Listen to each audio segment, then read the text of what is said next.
ദൈവത്തിൻ്റെ അതിപരിശുദ്ധമായ നാമം വാഴ്ത്തപ്പെടുമാറാകട്ടെ. മനോഹരമായ ഈ ദിവസത്തിൻ്റെ നല്ല സമയത്ത് ഹോപ്പ് ടി വിയിലൂടെ വീണ്ടും ദൈവത്തിൻ്റെ വചനവുമായി നിങ്ങളുടെ മുമ്പിലായിരിക്കാൻ തക്കവണ്ണം ദൈവം എന്നെ അനുവദിച്ചിറപ്പിക്കായി ഞാൻ ദൈവത്തെ സ്തുതിക്കുന്നു, സ്തോത്രം ചെയ്യുന്നു. വീണ്ടും വിശ്വാസത്തിൻ്റെ ഫലങ്ങൾ എന്ന ഭാഗത്തിലേക്ക് നമ്മൾ വീണ്ടും കടന്നു വരികയാണ്. വിശ്വാസത്തിൻ്റെ ഫലങ്ങൾ 3 നമ്മൾ പഠിച്ചു കഴിഞ്ഞു. 4-ാമതായിട്ട് നമ്മൾ നോക്കാൻ പോകുന്നത് സമാധാനവും സ്വസ്ഥതയും. സമാധാനവും സ്വസ്ഥതയും എന്നുള്ള ഭാഗത്തേക്ക് നമ്മൾ കടന്നു വരികയാണ്. പാപക്ഷമ, നീതീകരണം, വിശുദ്ധീകരണം എന്നുള്ള കാര്യങ്ങളെല്ലാം നമ്മൾ പഠിച്ചു. ഇനി വീണ്ടും നമ്മൾ വിശ്വാസത്തിൻ്റെ ഫലങ്ങളായ സമാധാനവും സ്വസ്ഥതയും എന്ന ഭാഗത്തേക്ക് കടന്നു വരികയാണ്. ഇന്ന് ഈ ലോകത്തായിരിക്കുമ്പോൾ നമ്മളുടെ ഓരോരുത്തരുടെയും ജീവിതത്തിൽ നമ്മൾ ഏറ്റവും കൂടുതൽ കിട്ടണം എന്നാഗ്രഹിക്കുന്ന ഒരു കാര്യമാണ് സമാധാനവും സ്വസ്ഥതയും.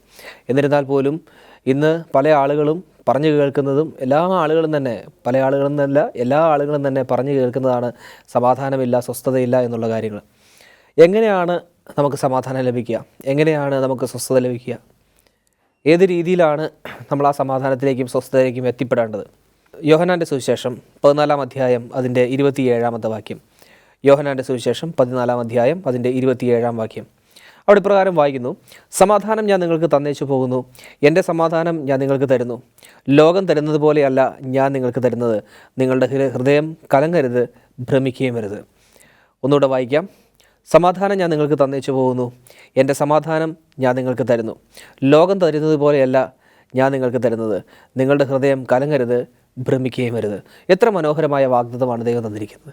ഈ വചനത്തിലൂടെ ഒരു വലിയ വാഗ്ദത്തം ദൈവത്തിൻ്റെ ജനത്തിന് നൽകി തന്നിരിക്കുകയാണ്. സമാധാനം ഞാൻ നിങ്ങൾക്ക് തന്നേച്ചു പോകുന്നു, എൻ്റെ സമാധാനം ഞാൻ നിങ്ങൾക്ക് തരുന്നു. ലോകം തരുന്നത് പോലെയല്ല ഞാൻ നിങ്ങൾക്ക് തരുന്നത്. തീർച്ചയായിട്ടും ദൈവം സമാധാനം ദൈവത്തിൻ്റെ ജനത്തിൻ്റെ ഇടയിൽ നൽകുന്നുണ്ട് എങ്കിൽ ആ സമാധാനം ഏത് രീതിയിലാണ് ദൈവത്തിൻ്റെ ജനം തന്നെ തങ്ങളുടെ കൈകൾ നീട്ടി മേടിക്കേണ്ടത് എന്നുള്ള ഭാഗമാണ് നമ്മൾ ചിന്തിക്കുന്നത്. ഒരു വ്യക്തി അവൻ ദൈവത്തിൽ പൂർണ്ണമായി ആശ്രയിച്ച് പൂർണ്ണമായ വിശ്വാസത്തോടു കൂടി അവൻ്റെ ജീവിതം മുന്നോട്ട് നയിപ്പാൻ തക്കവണ്ണം അവൻ ഒരുക്കമാണ് എങ്കിൽ അവന് ലഭിക്കുന്ന ഒരു റിവാർഡാണ് സമാധാനവും സന്തോഷവും എന്ന് പറയുന്നത്. അതല്ല എങ്കിൽ ഒരു വ്യക്തിക്ക് സമാധാനമായോ സന്തോഷമായോ സ്വസ്ഥമായോ ഇരിക്കാൻ സാധിക്കില്ല ഇന്ന് ഈ ലോകത്ത് എന്നുള്ളത് യാതൊരു സംശയമില്ലാത്ത കാര്യമാണ്.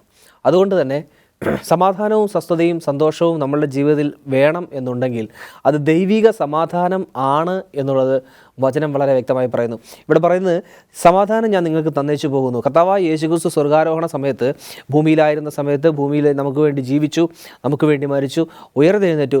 സ്വർഗ്ഗാരോഹണ സമയത്ത് കർത്താവായ യേശുക്രിസ്തു തൻ്റെ ശിഷ്യന്മാരോട് പറയുന്ന വാക്കുകളാണ്: സമാധാനം ഞാൻ നിങ്ങൾക്ക് തന്നേച്ചു പോകുന്നു, സമാധാനം ഞാൻ നിങ്ങൾക്ക് തന്നേച്ചു പോകുന്നു. ക്രിസ്തുവിനറിയാം ലോകം തരുന്ന സമാധാനം ഒരിക്കലും തൻ്റെ ജനത്തെ സമാധാനത്തോടെ ഇരിക്കാൻ ഈ ഭൂമിയിൽ അനുവദിക്കില്ല എന്ന്. അതുകൊണ്ടാണ് ദൈവികമായ ഒരു സമാധാനം ഈ ഭൂമിയിൽ കർത്താവായ യേശുക്രിസ്തു വെച്ചിട്ട് പോയത്. ഇന്ന് ഭൂമിയിൽ നമ്മളെവിടെ നോക്കിയാലും എല്ലാ മനുഷ്യരുടെ ഇടയിലും ഇന്ന് സന്തോഷവും സമാധാനവും നമുക്ക് കാണാനേ സാധിക്കില്ല. യുദ്ധങ്ങൾ, പ്രയാസങ്ങൾ, ബുദ്ധിമുട്ടുകൾ, ക്ഷാമങ്ങൾ. മത്തായിയുടെ സുവിശേഷം 24-ാം അധ്യായം വായിക്കുമ്പോൾ തന്നെ ലോകാവസാനത്തിനും അതിൻ്റെ 2ാം വരവിനും അടയാളം എന്ത് എന്ന് യേശുവിൻ്റെ ശിഷ്യന്മാർ ചോദിക്കുന്ന സമയത്ത് ഭൂകമ്പവും ക്ഷാമവും അവിടെ ഇവിടെ ഉണ്ടാകും, യുദ്ധങ്ങളും ക്ഷാമങ്ങളും ഭൂകമ്പങ്ങളും അവിടെ ഇവിടെ ഉണ്ടാകും എന്ന് കർത്താവായ യേശുക്രിസ്തു പറയുന്നുണ്ട്. അപ്പോൾ ഇന്ന് നമ്മൾ ഈ ഭൂമിയിലായിരിക്കുമ്പോൾ നമ്മളുടെ യുദ്ധങ്ങളുണ്ട്, ക്ഷാമങ്ങളുണ്ട്, ഭൂകമ്പങ്ങൾ ഉണ്ടാകുന്നുണ്ട്, മറ്റനവധി പ്രയാസങ്ങളും പ്രതിസന്ധികളും പ്രതികൂലങ്ങളും നമ്മളുടെ ജീവിതത്തിൽ വരാറുണ്ട്. ആയതുകൊണ്ട് തന്നെ ഇന്ന് ദൈവത്തിൻ്റെ ജനമാണെങ്കിലും മറ്റേത് ഇതര ജാതികളാണെങ്കിലും എല്ലാ ജനങ്ങളുടെ ഇടയിലും സമാധാനവും സ്വസ്ഥതയും സന്തോഷവും ഇല്ലാതായിരിക്കുന്നു എന്നുള്ളത് നമുക്ക് മനസ്സിലാക്കാൻ തക്കവണ്ണം സാധിക്കുന്നു. എല്ലാ ജനങ്ങളും എവിടെയാണ് സമാധാനം, എവിടെയാണ് സന്തോഷം ലഭിക്കുക, എവിടെയാണ് സ്വസ്ഥത ലഭിക്കുക എന്ന് തിരഞ്ഞുകൊണ്ട് ലോകത്ത് അങ്ങോട്ടും ഇങ്ങോട്ടും ഓടുന്നതായിട്ട് നമുക്ക് കാണാൻ തക്കവണ്ണം സാധിക്കുന്നു. അതുകൊണ്ട് തന്നെ അനേകം പ്രാർത്ഥനാ കൂട്ടങ്ങളും അനേകം രോഗശാന്തി ശുശ്രൂഷ കൂട്ടങ്ങളും എല്ലാം നമുക്ക് കാണാൻ തക്കവണ്ണം സാധിക്കുന്നു. പക്ഷേ എന്തുകൊണ്ട് നമ്മൾ ആരും ദൈവത്തിൻ്റെ വചനത്തിലേക്ക് തിരിഞ്ഞു നോക്കുന്നില്ല എന്നുള്ളതാണ് ഏറ്റവും പരമപ്രധാനമായിട്ടുള്ള സത്യം. എന്തുകൊണ്ട് ദൈവത്തിൻ്റെ വചനത്തിലേക്ക് തിരിഞ്ഞു നോക്കുന്നില്ല?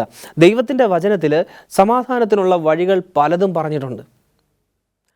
ഒന്നാമതായിട്ട് തന്നെ പറയുന്നത്, നിങ്ങൾ വിശ്വസിക്കുക, നിങ്ങൾ പൂർണ്ണ ഹൃദയത്തോടും പൂർണ്ണ ആത്മാവോടും പൂർണ്ണ മനസ്സോടും കൂടി എന്നെ വിശ്വസിക്കുക. അങ്ങനെ വിശ്വസിക്കുകയാണ് എങ്കിൽ സമാധാനം നിങ്ങൾക്ക് ലഭിക്കും എന്ന് കർത്താവായ യേശുക്രിസ്തു തന്നെ പറഞ്ഞിട്ടുണ്ട്. അതുകൂടാതെ തന്നെ കർത്താവ് പറയുന്നു, സമാധാനം ഞാനിവിടെ വെച്ചിട്ട് പോകുന്നു, എൻ്റെ സമാധാനം ഞാൻ നിങ്ങൾക്ക് തന്നിട്ട് പോകുന്നു. ആ സമാധാനം നിങ്ങൾക്കുണ്ട് എന്നുള്ളത് നമ്മൾ മനസ്സിലാക്കുന്നില്ല. തെസ്സലോനിക്കർക്ക് എഴുതിയ 1-ാം ലേഖനം അതിൻ്റെ 5-ാം അധ്യായം അതിൻ്റെ 23-ാമത്തെ വാക്യം ഒന്ന് വായിക്കാം. 1 തെസ്സലോനിക്കർ 5-ാം അധ്യായം അതിൻ്റെ 23-ാം വാക്യം. സമാധാനത്തിൻ്റെ ദൈവമായ ദൈവം തന്നെ നിങ്ങളെ പൂർണ്ണമായും ശുദ്ധീകരിക്കട്ടെ. നമ്മുടെ കർത്താവായ യേശുക്രിസ്തുവിൻ്റെ പ്രത്യക്ഷതയിൽ നിങ്ങളുടെ ആത്മാവും പ്രാണനും ശരീരവും അശേഷം അനിന്യമായി കാണപ്പെടുമാറാകട്ടെ. സമാധാനത്തിൻ്റെ ദൈവമായ ദൈവം തന്നെ നിങ്ങളെ പൂർണ്ണമായും ശുദ്ധീകരിക്കട്ടെ. സമാധാനത്തിൻ്റെ ദൈവം എന്നുള്ളൊരു പേര് ആണ് നമ്മുടെ ദൈവത്തെ വിളിക്കുന്നത് നമ്മൾ കാണുന്നത്. സമാധാനത്തിൻ്റെ ദൈവം. ആ ദൈവത്തെ ആശ്രയിച്ച് വിശ്വസിച്ച് ആ ദൈവത്തിന് കീഴ്പ്പെട്ട് നിൽക്കാത്ത ഒരു വ്യക്തിക്കും സമാധാനം ലഭിക്കില്ല എന്നുള്ളത് ഈ വചനത്തിലൂടെ നമുക്ക് വായിച്ചറിയാൻ തക്കവണ്ണം സാധിക്കുന്നു. ഇവിടെ പറയുന്നത് യേശുക്രിസ്തുവിൻ്റെ പ്രത്യക്ഷതയിൽ നിങ്ങളുടെ ആത്മാവും പ്രാണനും ശരീരവും അശേഷം അനിന്യമായി കാണപ്പെടുമാറാകട്ടെ. നമ്മളുടെ ശരീരവും ആത്മാവും എല്ലാം അനിന്യമായി കർത്താവായ യേശുക്രിസ്തുവിൻ്റെ പ്രത്യക്ഷതയിൽ കാണപ്പെടണം എങ്കിൽ ദൈവിക സമാധാനം ദൈവം നമ്മളുടെ ഇടയിൽ നൽകിയെങ്കിൽ മാത്രമേ സാധിക്കുകയുള്ളൂ. തീർച്ചയായിട്ടും ആ സമാധാനം ലഭിക്കുന്നതിന് പൂർണ്ണ ആത്മാവോടും പൂർണ്ണ മനസ്സോടും പൂർണ്ണ ശക്തിയോടും കൂടി ദൈവത്തെ ആരാധിക്കുക, ദൈവത്തിൻ്റെ സന്നിധിയിൽ കടന്നു വരിക എന്നുള്ളതാണ് ഏറ്റവും പരമപ്രധാനമായിട്ടുള്ള ഒരു കാര്യമായിട്ട് കാണുന്നത്. യെശയ്യാവിൻ്റെ പ്രവചനം 9-ാം അധ്യായം അതിൻ്റെ 6-ാം വാക്യം വായിക്കുമ്പോൾ, യെശയ്യാവിൻ്റെ പ്രവചനം 9-ാം അധ്യായം 6-ാം വാക്യം അവിടെ പറയുന്നത്, നമുക്കൊരു ശിശു ജനിച്ചിരിക്കുന്നു, നമുക്കൊരു മകൻ നൽകപ്പെട്ടിരിക്കുന്നു, ആധിപത്യം അവൻ്റെ തോളിലിരിക്കും, അവൻ അത്ഭുതമന്ത്രി, വീരനാം ദൈവം, നിത്യപിതാവ്, സമാധാന പ്രഭു എന്ന് വിളിക്കപ്പെടും. നമുക്ക് ഒരു ശിശു ജനിച്ചിരിക്കുന്നു. കർത്താവായ യേശുക്രിസ്തുവിൻ്റെ ജനനത്തെക്കുറിച്ച് യെശയ്യാ പ്രവാചകൻ വർഷങ്ങൾക്ക് മുന്നേ പ്രവചിച്ച കാര്യമാണത്. കർത്താവായ യേശുക്രിസ്തുവിൻ്റെ ജനനത്തെക്കുറിച്ച് പറഞ്ഞിരിക്കുന്നത്, നമുക്ക് ഒരു ശിശു ജനിച്ചിരിക്കുന്നു, നമുക്കൊരു മകൻ നൽകപ്പെട്ടിരിക്കുന്നു, ആധിപത്യം അവൻ്റെ തോളിലിരിക്കും, അവന് അത്ഭുതമന്ത്രി, വീരനാം ദൈവം, നിത്യപിതാവ്, സമാധാന പ്രഭു എന്നിങ്ങനെ വിളിക്കപ്പെടും. സമാധാന പ്രഭു, ആ വാക്ക് ഒന്ന് അടിവരയിട്ട് വായിക്കുക. സമാധാന പ്രഭു, സമാധാനത്തിൻ്റെ പ്രഭു, സമാധാനത്തിൻ്റെ രാജാവ് ആരാണ്? കർത്താവായ യേശുക്രിസ്തുവാണ്. ആ ദൈവത്തിൽ ആശ്രയിക്കാതെ, ആ ദൈവത്തിൽ വിശ്വസിക്കാതെ ഈ ലോകത്തിൻ്റെ ഏത് ഭാഗത്ത് പോയാലും എവിടെ പോയാലും എങ്ങനെ ചെയ്താലും സമാധാനം എന്ന കാര്യം നമ്മുടെ ജീവിതത്തിൽ ലഭിക്കില്ല എന്നുള്ളത് വളരെ ശക്തവും വ്യക്തവുമായിട്ട് വചനം ദൈവത്തിൻ്റെ ജനത്തെ ഓർമ്മിപ്പിക്കുകയാണ്. എന്നെ കേൾക്കുന്ന പ്രിയ ജനമേ, നമ്മളുടെ ജീവിതത്തിൽ സമാധാനം ലഭിക്കുക എന്ന് പറഞ്ഞാൽ കഷ്ടപ്പാടുകളും പ്രയാസങ്ങളും പ്രതിസന്ധികളും പ്രതികൂലങ്ങളും അടിക്കടി വന്നുകൊണ്ടിരിക്കുന്ന ലോകത്താണ് നമ്മൾ ജീവിക്കുന്നത്. നമ്മളുടെ ജീവിതത്തിലും കഷ്ടപ്പാടുകളും ബുദ്ധിമുട്ടുകളും അനേകം കടന്നു വരാറുണ്ട്. പക്ഷേ അതിൽ നിന്നെല്ലാം ബൈബിൾ പറയുന്നത്, ഫിലിപ്പിയർക്ക് എഴുതിയ ലേഖനം 4-ാം അധ്യായം അതിൻ്റെ 6-ഉം 7-ഉം വാക്യങ്ങൾ വായിക്കുമ്പോൾ, ഒന്നിനെക്കുറിച്ചും ഉത്കണ്ഠപ്പെടരുത്, എന്നാൽ എല്ലാ സാഹചര്യങ്ങളും പ്രാർത്ഥനയാലും അപേക്ഷയാലും നിങ്ങളുടെ ആവശ്യങ്ങൾ സ്തോത്രത്തോടെ ദൈവത്തോട് അറിയിപ്പിൻ. അപ്പോൾ സകല ബുദ്ധിയെയും കവിയുന്ന ദൈവസമാധാനം നിങ്ങളുടെ ഹൃദയങ്ങളെയും നിലവുകളെയും ക്രിസ്തു യേശുവിൽ കാക്കും. ഒന്നിനെക്കുറിച്ചും ഉത്കണ്ഠപ്പെടരുത്, എന്നാൽ എല്ലാ സാഹചര്യങ്ങളിലും പ്രാർത്ഥനയാലും അപേക്ഷയാലും നിങ്ങളുടെ ആവശ്യങ്ങൾ സ്തോത്രത്തോടു കൂടി ദൈവസന്നിധിയിൽ വയ്ക്കുക. ഒന്നിനെക്കുറിച്ചും ഉത്കണ്ഠപ്പെടരുത്.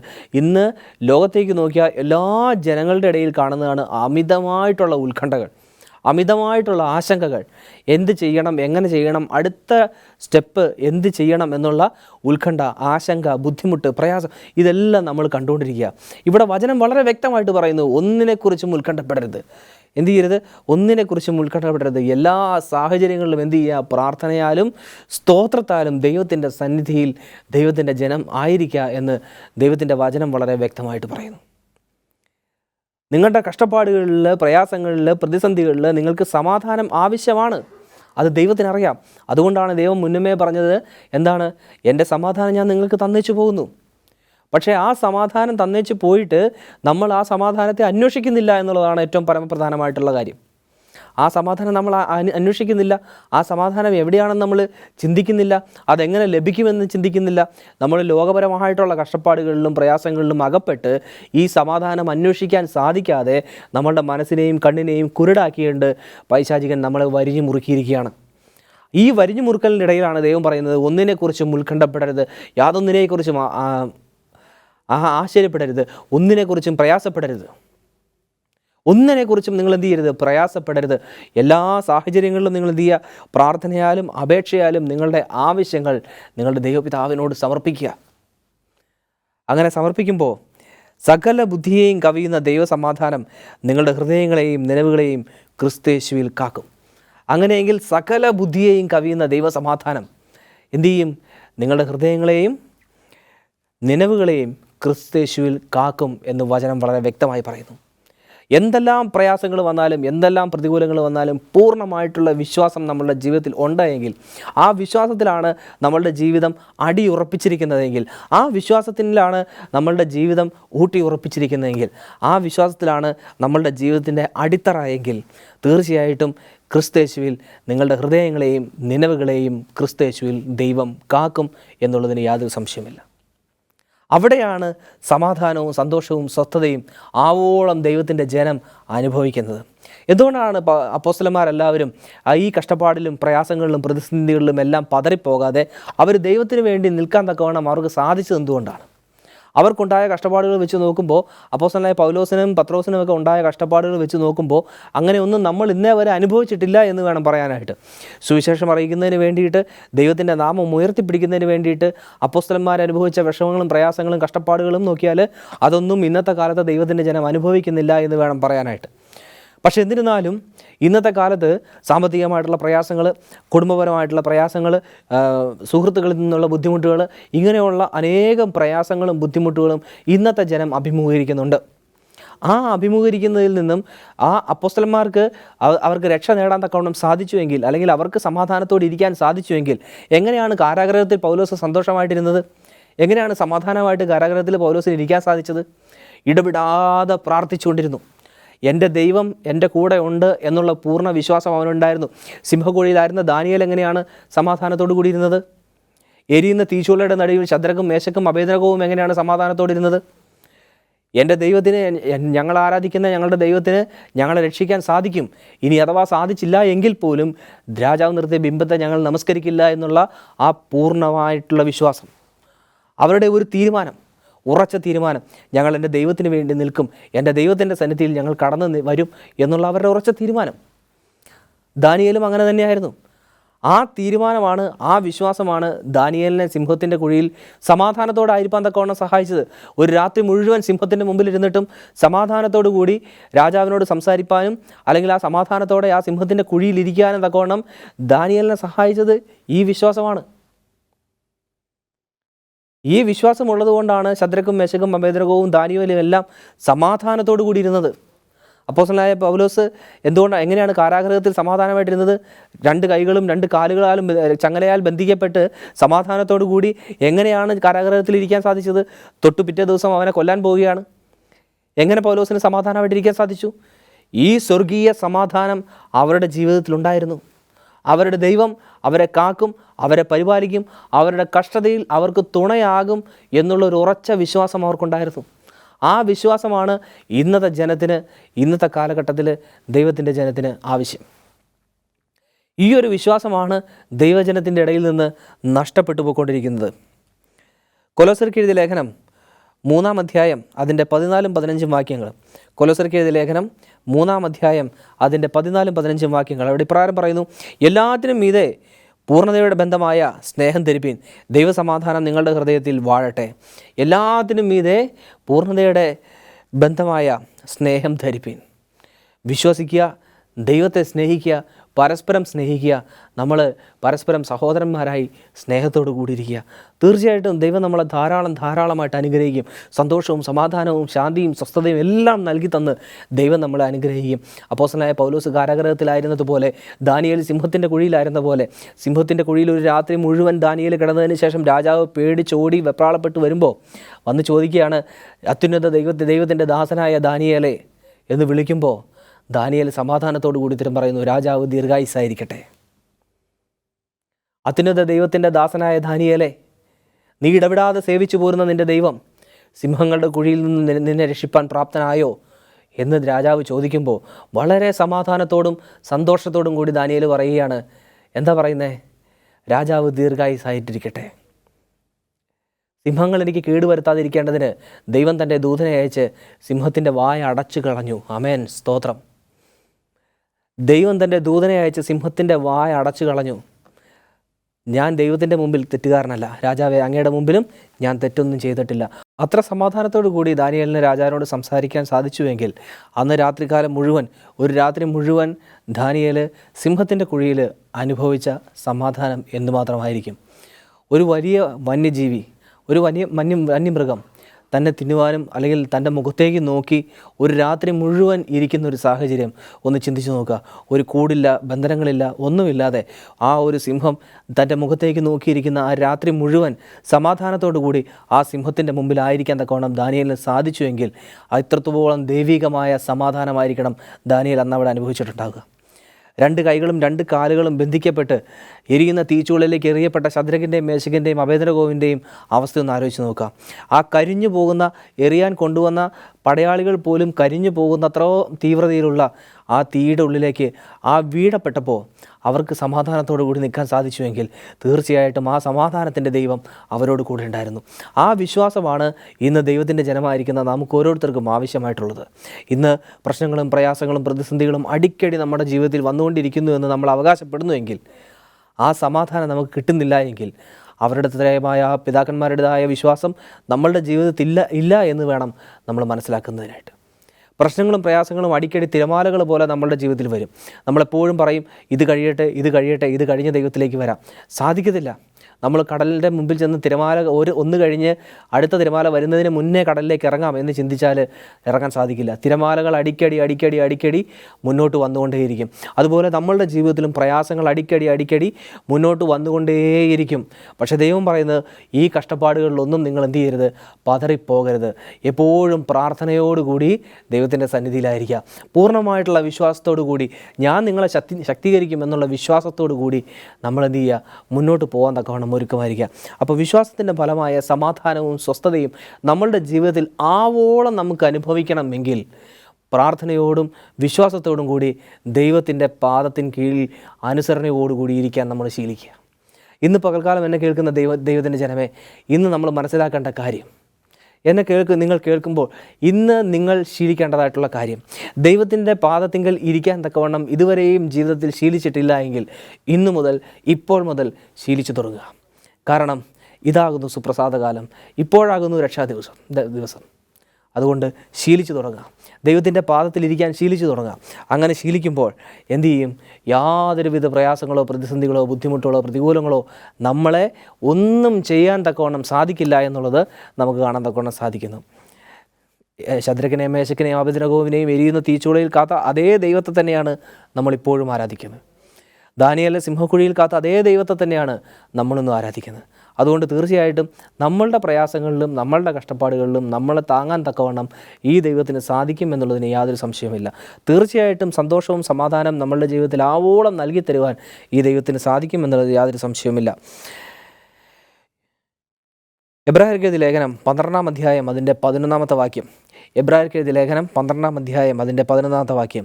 ഒരു ശിക്ഷണവും ആ സമയത്ത് സുഖകരമായി തോന്നുകയില്ല, മറിച്ച് വേദനാജനകമായി തോന്നും. എന്നിരുന്നാലും പിന്നീട് അതിനാൽ പരിശീലനം നേടിയവർക്ക് അത് നീതിയുടെയും സമാധാനത്തിൻ്റെയും വിളവ് നൽകും. ഒരു ശിക്ഷണവും ആ സമയത്ത് സുഖകരമായി തോന്നുന്നില്ല. നമുക്കൊരു ശിക്ഷ കിട്ടുമോ അല്ലെങ്കിൽ ഒരു പ്രയാസം വരുമോ, ആ പ്രയാസം വരുന്ന സമയത്ത് നമ്മളുടെ ജീവിതം ഒരിക്കലും സുഖകരമായിട്ട് നമുക്ക് തോന്നില്ല. നമുക്കത് പ്രയാസമായിട്ട് തന്നെ തോന്നും. ആ പ്രയാസം വന്നാലും പിന്നീട് ഇവിടെ വചനം പറയുന്നത് അത് ശീലമായിക്കൊണ്ടേയിരിക്കും. നമ്മൾ ആ പ്രയാസത്തെ അതിജീവിക്കാൻ ശീലിച്ചുകൊണ്ടേയിരിക്കും. ഒരു പ്രയാസം വന്നു കഴിയുമ്പോൾ, ഒരു പ്രതികൂലം വരുമ്പോൾ, ഒരു പ്രതിസന്ധി വരുമ്പോൾ അതിനെ അതിജീവിക്കാൻ തക്കവണ്ണം ദൈവത്തിൻ്റെ ജനം ശീലിക്കും. അങ്ങനെ ശീലിച്ചു കഴിയുമ്പോൾ എന്ത് സംഭവിക്കും? അതിനാൽ പരിശീലനം നേടിയവർക്ക് അത് നീതിയുടെയും സമാധാനത്തിൻ്റെയും വിളവ് നൽകുന്നു. പരിശീലനം നേടിയവർക്ക് അത് നീതിയുടെയും സമാധാനത്തിൻ്റെയും വിളവ് നൽകുന്നു എന്ന് വചനം വളരെ വ്യക്തമായി പറയുന്നു.